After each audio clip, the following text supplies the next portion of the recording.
bagi materi ini lewat PowerPoint.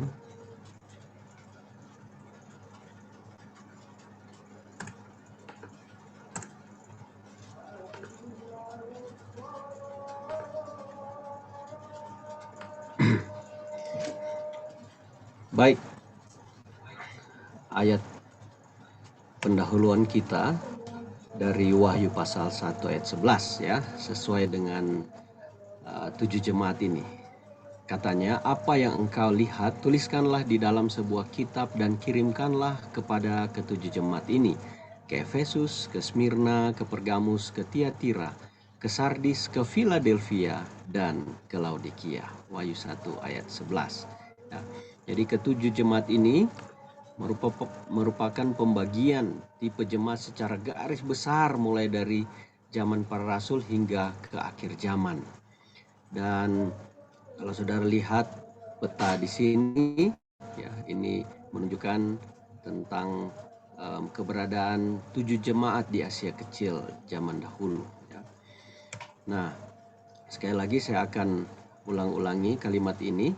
Ya, setiap jemaat ini memiliki malaikat sendiri-sendiri atau angelos, artinya kabar, dan terdapat gambaran tentang sikap Allah atau apa yang Dia lakukan. Ya, ada contoh di Efesus, ya, jemaat Efesus, lihat dalam pasal 2 ayat 1. Dan dia memiliki ciri khusus yang Allah ketahui dan Dia jelaskan. Dia maha tahu, Dia terlibat. Contoh Efesus, perhatikan kata aku tahu, ya. Allah tahu yang terjadi kepada umat-umatnya.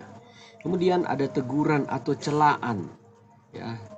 Itulah disuruh bertobat, ya, kecuali Smyrna dan Philadelphia. Dan diberi nasihat. Kemudian diberi janji dan pengharapan serta pengharapan. Inilah bagian-bagian yang kita akan lihat dari setiap jemaat ini.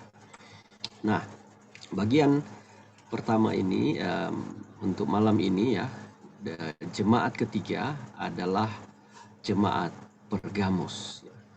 Dan jemaat Pergamus ini untuk periode di sejak zaman mula-mula sampai akhir zaman, mereka berada di periode tahun 324 sampai 538. Inilah jemaat Pergamus. Nah, Pergamus adalah sebuah kota di Mysia, ya. Ini bukan Malaysia, ya, Mysia. Kota ini dibangun oleh Eumenes II pada abad kedua sebelum Masehi dan direnovasi kembali oleh Kaisar Trajan dan Hadrian di abad kedua Masehi menjadi kota benteng alam. Untuk kita ketahui, 7 jemaat ini sekarang menjadi negara Turki, ya. Nah, terletak kurang lebih 75 km sebelah utara Smyrna dan berjarak 22 km dari Laut Aegean dan daerah pegunungan dengan ketinggian 350 meter dari permukaan laut. Kemudian di tempat ini terdapat amfiteater yang bisa menampung 10.000 orang dan dari atasnya terlihat lembah Kaikus atau sungai Kaikus. Mohon maaf.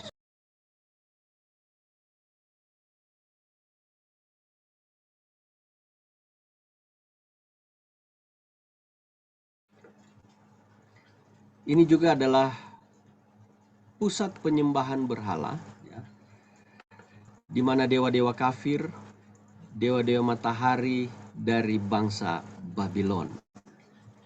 Kemudian saat Yohanes menulis surat ini, penduduk kota Pergamus itu diperkirakan antara 100 sampai 200 ribu orang. Nah, di Pergamus juga ini ada altar Zeus, dibuat oleh Eumenes II pada abad kedua sebelum Masehi. Dalam altar ini ada gambar pertempuran antara para dewa dan para raksasa. Gambaran pertempuran orang Pergamus dengan Galatia. Altar ini juga didedikasikan bagi Zeus dan Athena Nike, goddess of victory. Kemungkinan besar altar inilah yang menjadi simbol dalam Wahyu 2 ayat 13, yaitu tahta iblis. Selain ada kuil penyembahan terhadap Kaisar Agustus. Nah, di situ juga ada kuil Asklepius, ya, dewa penyembuh. Dan ini sangat terkenal ya, kuil ini. Kalau saudara lihat sekarang simbol-simbol medis ya, lambang kesehatan ular dan tongkat. Dari sinilah simbol itu berasal. Nah, kalau kita pelajari tentang ular, ini adalah lambang setan ya. Wahyu 12 ayat 9, firman Tuhan berkata, dan naga besar itu si ular tua yang disebut iblis atau setan yang menyesatkan seluruh dunia dilemparkan ke bawah. Ia dilemparkan ke bumi bersama-sama dengan malaikat-malaikatnya. Jadi kalau di dalam Alkitab, ular itu adalah lambang apa? Setan. Ya. Nah, di sini juga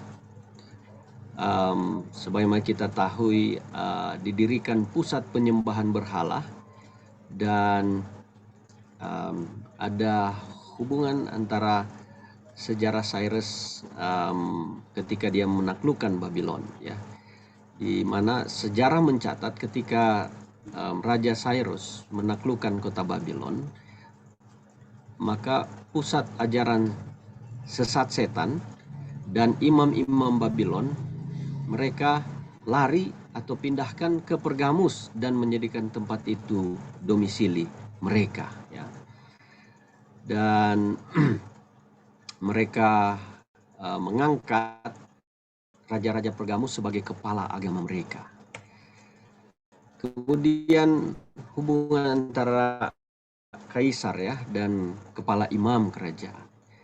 1 abad kemudian ya, baik Julius Caesar maupun penerusnya Caesar Augustus ya, atau Kaisar Agustus yang menjadi kaisar-kaisar Roma juga menjabat Pontifex Maximus, kepala semua imam kerajaan ya. Kepala imam artinya kepala agama mereka saat itu.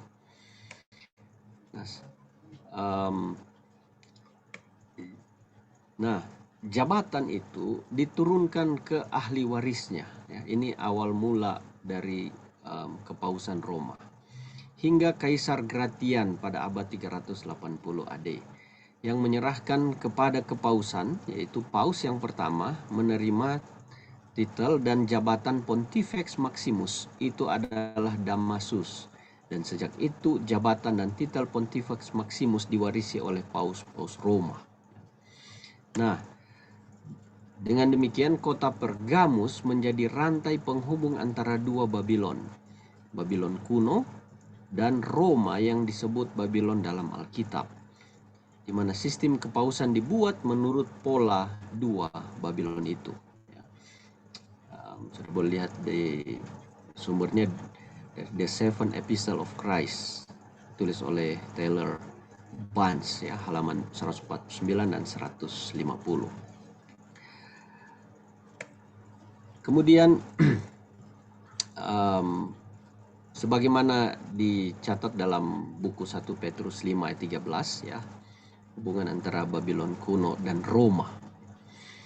Salam kepada semua kamu sekalian dari kawanmu yang terpilih yang di Babylon dan juga dari Markus anakku. Saudara, surat ini ditulis oleh Petrus dari Roma sekitar tahun 64. Jadi Roma dulu dijuluki Babylon dan bahkan Rasul Petrus menjuluki Roma Babylon. Ya. Nah, selanjutnya sehubungan dengan Asklepius ini, Zeus dan Asklepius dikaitkan dengan kata Yunani soter yang berarti juru selamat. Orang Pergamus juga menganggap kaisar sebagai juru selamat mereka. Nah, Kristen kontrak dengan penduduk Pergamus karena mereka tidak mau mengikut kaisar sebagai simbol Allah dan mengakui bahwa hanya dialah satu-satunya Allah yang sanggup menyembuhkan dan bukan yang lain.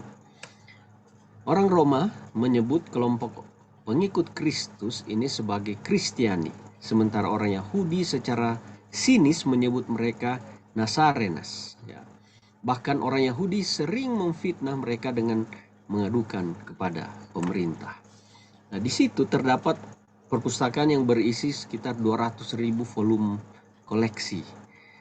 Kemudian ada industri kertas yang terbuat dari kulit atau parchment ya, atau parchment atau perkamen yang sering kita dengar ya, atau pergamena ya, bahasa Latin dan bahasa Greka.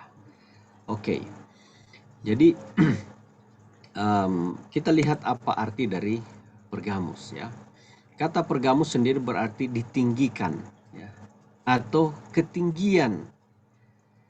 Jadi dari namanya ini kita sudah mendapat dua ciri khas dari jemaat ini, yaitu yang pertama, mereka ada hubungannya dengan setan, ular tadi, kemudian memiliki perasaan sombong, ditinggikan atau ketinggian. Jadi ciri-ciri ini menunjukkan bahwa ini adalah masa atau waktu di mana umat Allah menghadapi rayuan politik ya, rayuan dunia, ketenaran, kebanggaan yang mulai membuat karat dari kemurnian jemaat, dan ini mendatangkan kesalahan serta kejahatan. Oke.